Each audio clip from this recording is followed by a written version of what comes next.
Bonjour à tous et à tous, j'espère que vous allez bien et que vous êtes dans une vibration positive. Alors Nelson Mandela disait, il est sage de persuader les uns de faire les choses. De l'autre côté, il y a également Socrate qui disait, je raconte l'histoire des forgerons quand je parle aux forgerons. Peut-être que d'autres seront étonnés pourquoi faut-il commencer une vidéo par les citations, non pas dire les thèmes sur lesquels la vidéo sera portée. Eh bien, j'ai fait le choix de commencer par les deux passages de ces deux grandes figures. Pourquoi? Juste pour rappeler à toutes celles et ceux qui se plaignent souvent en disant en fait j'ai du mal à convaincre les gens, ou bien je suis nul dans la persuasion, ou encore je n'arrive pas à convaincre quelqu'un pour faire quelque chose, ou encore j'aimerais bien réussir dans toutes mes relations mais j'y foire à chaque fois. Ce cas, il est vraiment récurrent dans les études qui ont été menées par les psychiatres et les psychologues, c'est-à-dire c'est souvent récurrent dans, je veux dire, dans les cadres familiales en gros, parce que c'est souvent avec les enfants difficiles, avec leurs parents en gros, d'accord? Parce que ce point c'est vraiment compliqué, parce que les parents ont vraiment, je veux dire, l'intention ou l'impression que les enfants ne les comprennent pas. Et de l'autre côté, l'enfant aussi considère que, eh bien, les parents le détestent ou bien ne comprennent pas tout simplement ses choix. Sauf que dans ces groupes, toutes ces deux personnes s'aiment, peuvent se comprendre, mais c'est le plus souvent l'incompréhension qui pousse à l'excès, qui pousse à la révolte, voire même jusqu'à la séparation. D'accord? Raison pour laquelle lorsque je suis tombé sur ces passages de Nelson Mandela, quand il disait, je rappelle, il est sage de persuader les gens de faire les choses et de les amener à penser que l'idée vient d'eux. Et de l'autre côté, Socrate qui rappelait, je raconte l'histoire des forgerons quand je parle aux forgerons. Bien, maintenant rentrons dans le vif du sujet. Ceux qui ont du mal à persuader les gens de faire les choses, ceux qui ont du mal à se faire comprendre dans les explications, à se faire mal comprendre aussi dans les relations, qui ont aussi du mal à se faire des amis, etc.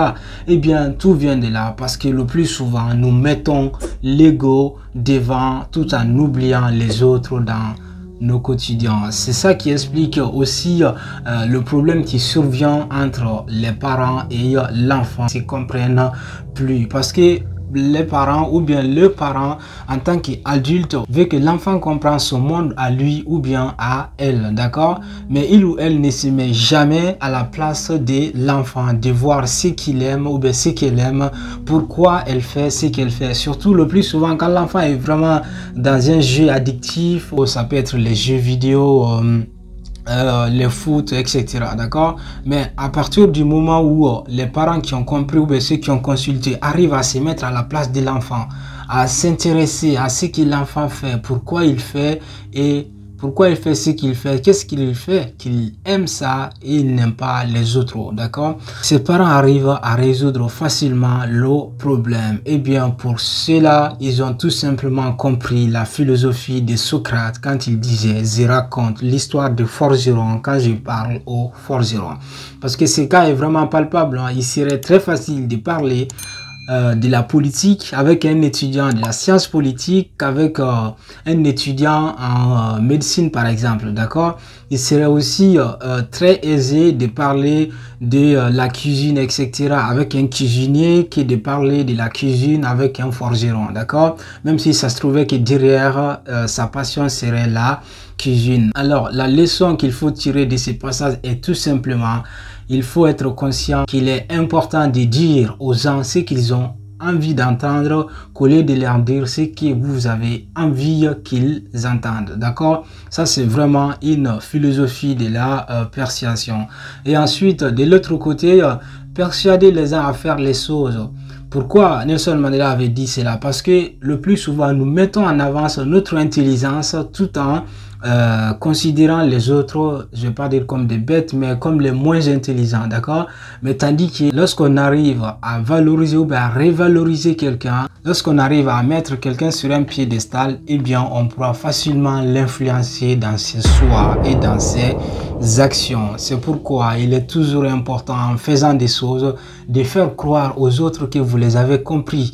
Et ça devrait être aussi dans les actions, mais il faut pas les mentir, d'accord? Eh bien, comprendre leur choix, être à l'écoute et être vraiment attentif. Raison pour laquelle Nelson Mandela disait, il est sage de persuader les gens de faire les choses et de les amener à penser que l'idée vient d'eux.